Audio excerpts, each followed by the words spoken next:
Have you ever found yourself caught in a loop of repetitive thoughts and behaviors, not by choice but by a force seemingly beyond your control?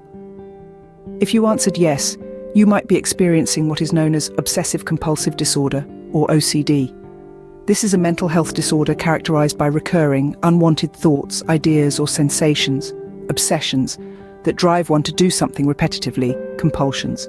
There are several types of OCD, each with its own unique set of obsessions and compulsions. Checking contamination, symmetry, ruminations, and intrusive thoughts are just a few of the categories. These obsessions and compulsions can be time-consuming, cause distress, and interfere with daily activities.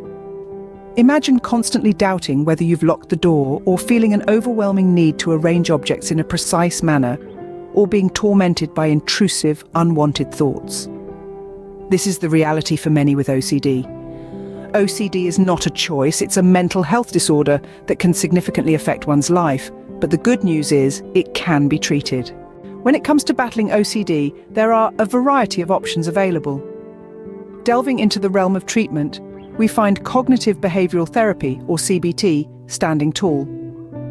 This form of therapy focuses on changing thought patterns that lead to obsessive-compulsive behaviors. It's like rerouting a stubborn river, shifting its course gradually, but surely. The effectiveness of CBT is well documented, and it has proven to be a beacon of hope for many. In the same vein, we find exposure and response prevention, or ERP.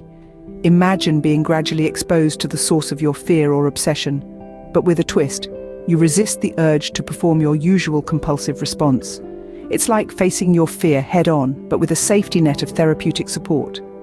ERP is often used in conjunction with CBT, forming a formidable duo against OCD. Then there's the world of medication. Selective serotonin reuptake. Inhibitors known as SSRIs are commonly prescribed. These meds work by increasing the levels of serotonin in your brain, a neurotransmitter that affects mood and behavior.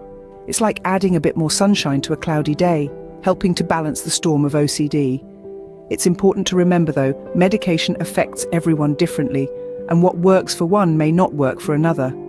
But what about self-help strategies? Well, these can range from simple relaxation techniques to structured mindfulness exercises. It's like having a toolbox at your disposal, filled with various tools that you can use whenever you need. These strategies can be particularly effective when used in tandem with other treatments. The landscape of OCD treatment is vast and varied, offering a range of possibilities to those willing to explore. Each person's journey is unique, and what works for one individual may not work for another.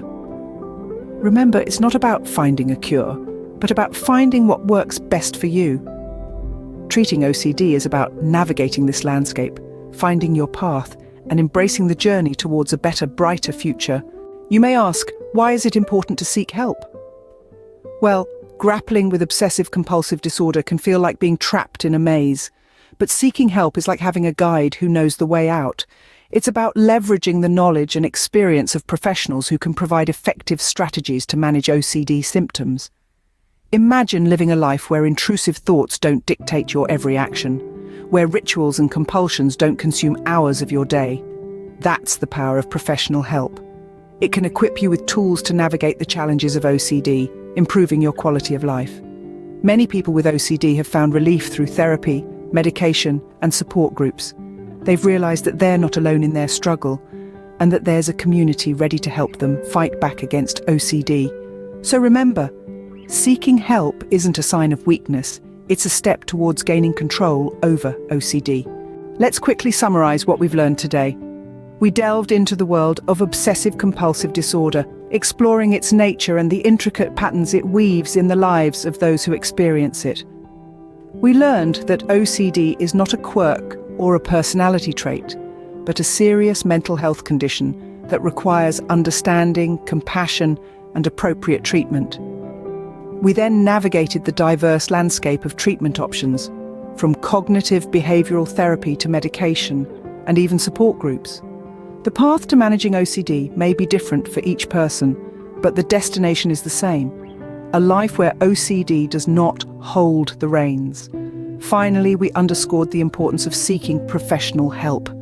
The journey towards managing OCD is not one to be walked alone, Therapists, psychiatrists, and support groups can offer invaluable guidance and support along the way. Remember, having OCD doesn't define you. With the right help and treatment, you can manage your symptoms and live a fulfilling life.